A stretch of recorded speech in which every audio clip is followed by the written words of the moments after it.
welcome to ET Interview. I'm Sonali Krishna and I have joining me today all the way from Singapore, none other than Martin Sorrell, Group CEO of WPP. Martin, thank you so much for joining us.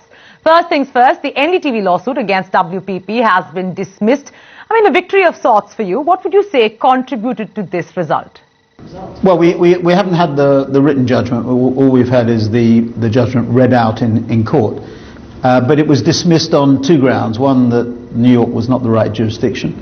And I think I should read, NDTV failed to state any valid claim against either WPP or Kantar. I don't think that surfaced significantly in NDTV's release. But there were two grounds. One is wrong jurisdiction, and the second is they failed to state any valid claim.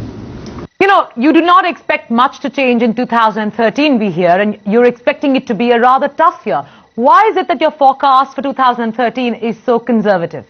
Well, you know, we hope we'd like to err on the conservative. We're forecasting this year at about 3% growth. Last year was 2.9%. This is like-for-like growth.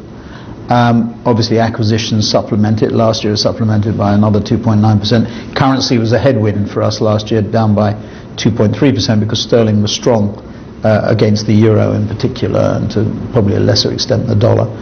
This year we'll have acquisitions again, and probably currency will be in our favour because sterling has weakened already significantly against the dollar. Probably stayed the same pretty much, certainly to our budget rates for the euro. So we're looking really, we've seen very little change in the pattern of behaviour amongst clients, and there are four grey swans as we would put it. The first would be the Eurozone crisis, which Mario Draghi has done an excellent job, I think, in this first year or so of managing it.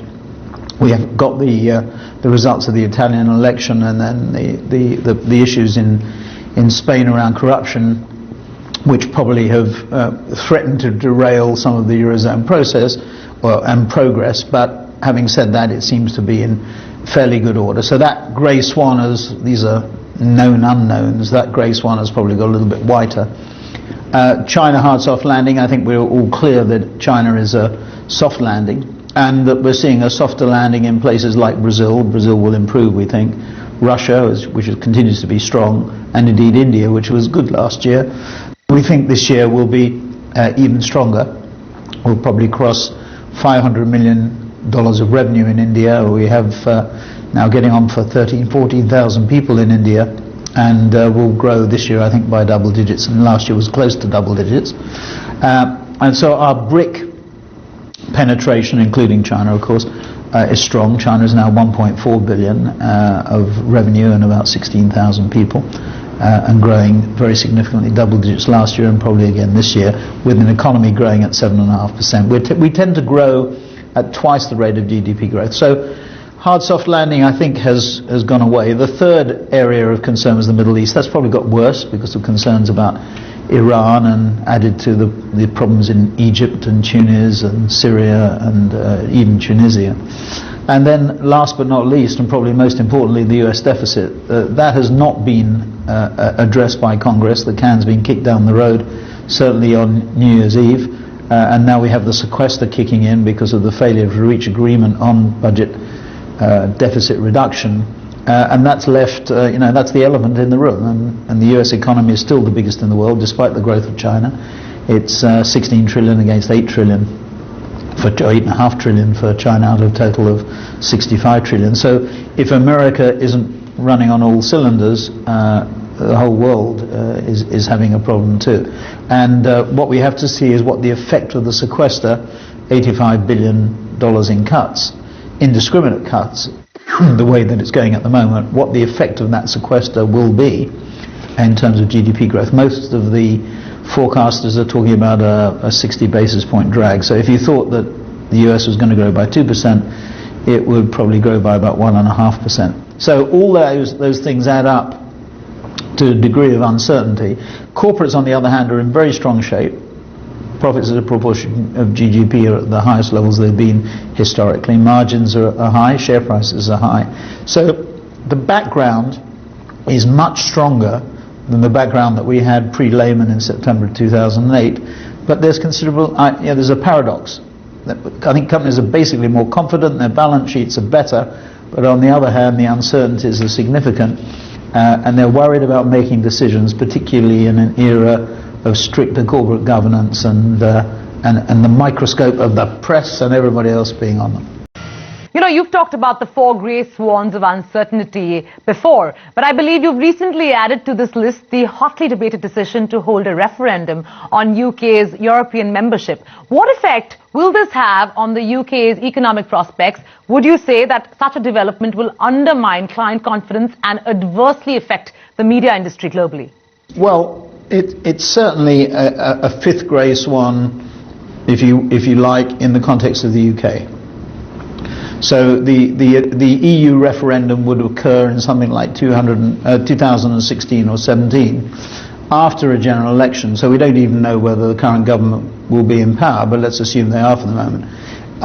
Ironically, it might be that referendum takes place at precisely the same time as Western Europe starts to recover. I mean, we've referred to many people talking about a lost decade.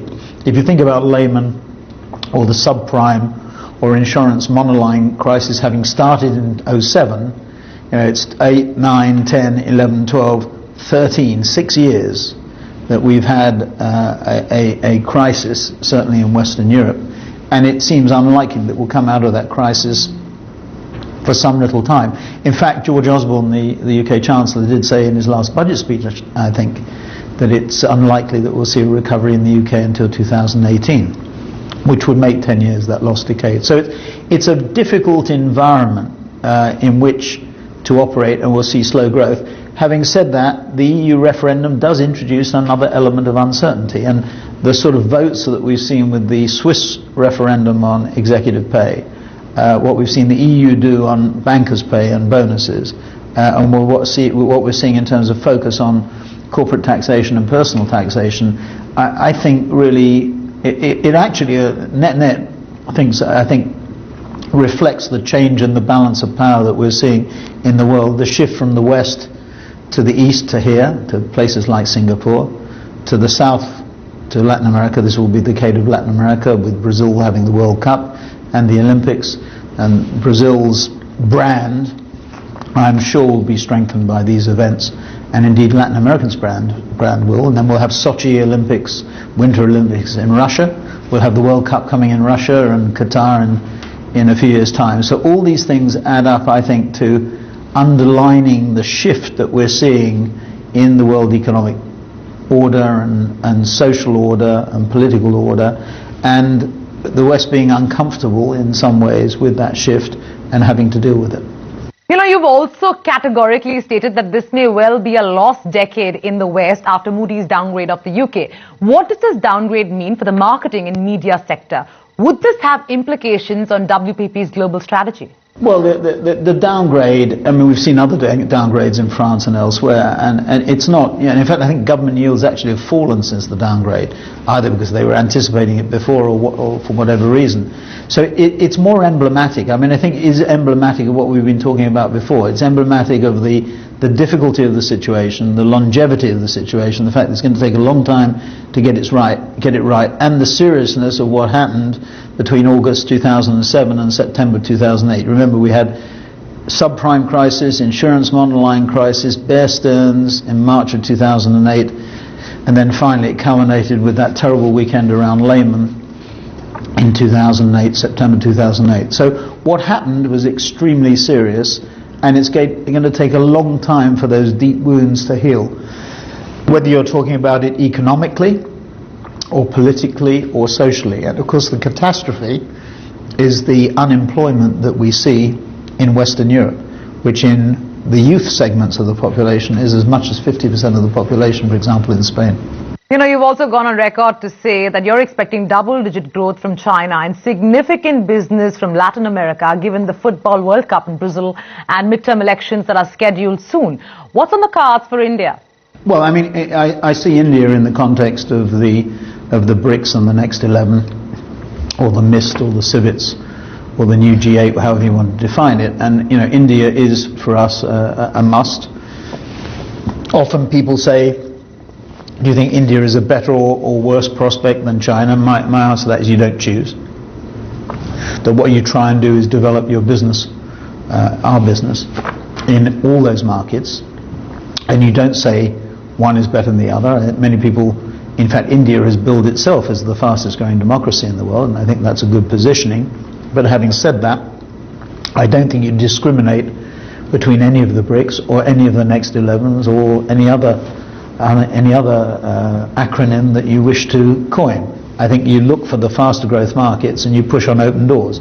And that's not just geographically, it's functionally as well. It's in terms of digital, new media, and in terms of consumer insight and application of technology and big data. India for us is a core market. As I've mentioned before, $500 million of revenue, about 13 to 14,000 people. We'll cross $500 million this year.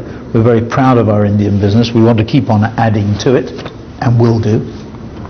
Not just in advertising and media investment management, but in public relations and public affairs, in consumer insight, in branding and identity, in healthcare communications, and last but not least, direct and digital and specialist communications. So it offers us, and then also our management is now starting to, Indian management, to become more and more responsible for our business on a worldwide basis. Vikram is now running Maxis from India, which is unique actually. I can't think of any other global operation of that scale, and Maxis is the newest of our media brands, but the fastest growing of our media brands. I can't think of any other company in our industry that is located, its headquarters is in India. So we think the quality of our Indian people is superb. I often say that if everybody was as good as our Indian management outside, that I could retire, which everybody cheers violently at.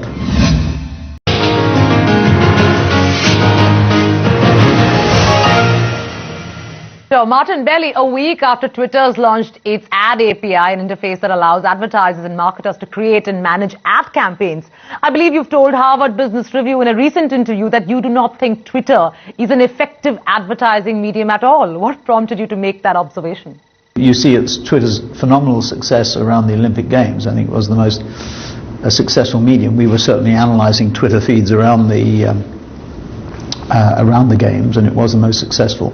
And relatively, I think Facebook and Google were outdistanced in a way by what Twitter achieved. But I think you have to look at each of these media, and they are the new media. They're not technology companies. They're the new media companies masquerading as technology companies. And Google has its 5 legs. It has search, it has display, it has video, it has social, it has mobile, and is very effective at all of them.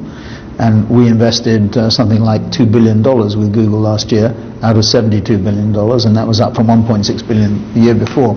And our biggest media owner relationship is probably around $2.5 billion in legacy media, global media, and not growing as fast. So Google could, within a very short order, be the biggest media owner that we work with. But it's much more broadly based than either Facebook, which is very focused on social, and increasingly coming to mobile. But to my mind, Facebook is a branding medium. It's not an advertising medium. And I was talking to a client here in Singapore today who shares that view, and that what Facebook should really do is relax a little bit. It's the pressure of the IPO, I think, to some extent. You read the S1, and Mark Zuckerberg almost doesn't want to go public. It's going public for other reasons. And they are the biggest nation or the third biggest nation on the planet, after China and India, and they probably will be the biggest nation on the planet. So they've done an incredible job, but it is a branding mechanism, not an advertising mechanism. And search is very different. 80-90% of all car purchases in America use search at some stage. You want to buy a car, you might want to buy a Ford or whatever it happens to be, but you know where you're going, and you know what your purchase destination is. Branding, social networks are what they say they are. They're about social conversations, and you interrupt a social conversation or a social network with a commercial message at your peril. On another note, many congratulations on WPP's phenomenal rise in its pre-tax profits. I believe it rose by 8.3% to a whopping £1.1 billion this year, and revenues that jumped 3.5%. What contributed to these rise in profits for the second year in a row, and which areas have you seen the most growth in? Well, we had a record year in 2012, which eclipsed a record year in 2011. As to why we did it, I did say, as we discussed before, we got there ugly. But the answer is we had a decent revenue growth towards the upper end of the industry, 3% or 2.9%. So that was number one. We supplemented that with acquisitions.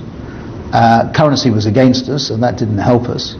But we managed our business well. We balanced revenues and staff costs, not so much at the beginning of the year, but as we went through the year, particularly in Q3 and Q4, and it leaves us very well balanced, I think, for 2013. So I think the key points, we were top of the new business tables by quite a long way. So that will kick in as we go through 2013.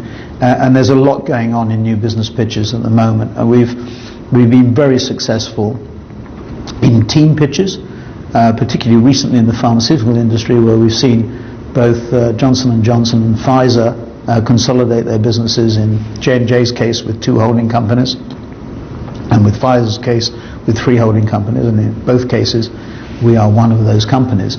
So we've made some big inroads into those consolidations, and there's a whole slew of other pitches going on at the moment, which we're participating in and which I think offer tremendous opportunities. So I think the answer to the question about how we did in 2012 is very much built around organic growth, supplemented by acquisition growth, new business wins, net new business wins, and last but not least, managing our business in a very effective way. Right, but WPP's public relations division hasn't fared too well, with a drop in like-for-like revenues of 1%. As a custom business, is the PR industry still bearing the brunt of pressure on discretionary spends in mature markets especially? Well, I think that all custom businesses, we saw that in our custom research business. We've seen it in our public relations, public affairs business, and to some extent our branding and identity and healthcare businesses, where you have discretionary spending in the slow growth markets, not the fast growth markets, but the slow growth markets. So the US, the UK, France, Italy, Spain, Germany. Germany, UK, maybe a little bit, we did well in the UK, but a little bit less. Those are the sort of bookends of Europe, which are doing slightly better. But there's no doubt that custom spending does come under pressure. I saw Nielsen's results. They were pointing to a -8, -9 in custom research in the mature market. So it's tough where clients are faced with declines in capacity or constraints in capacity. So what you have really is clients doing 2 things: investing in the fast growth markets, investing in capacity and building brands behind that capacity, and in the slow growth markets, constraining capacity or even cutting capacity, and maybe investing in brand a little bit to maintain or increase market share. So you've got that sort of double positive whammy for us, but it's of a moderate overall scale. And what we've seen, of course, in the last couple of years is the worldwide growth rate come off. I mean, there was a big rebound from the deep recession of 2009. So 2010 was not a dead cat bounce, but it was a cat bounce, a live cat bounce. And then 2011 got a little bit stronger, and 2012 got a little bit stronger. But taking everything into consideration, we've had 2 record years in succession, and I have absolutely no complaints. No complaints with revenues. I mean, you're one of the few global CEOs who would make that statement. Well, on that note, thank you so very much for joining us, Martin.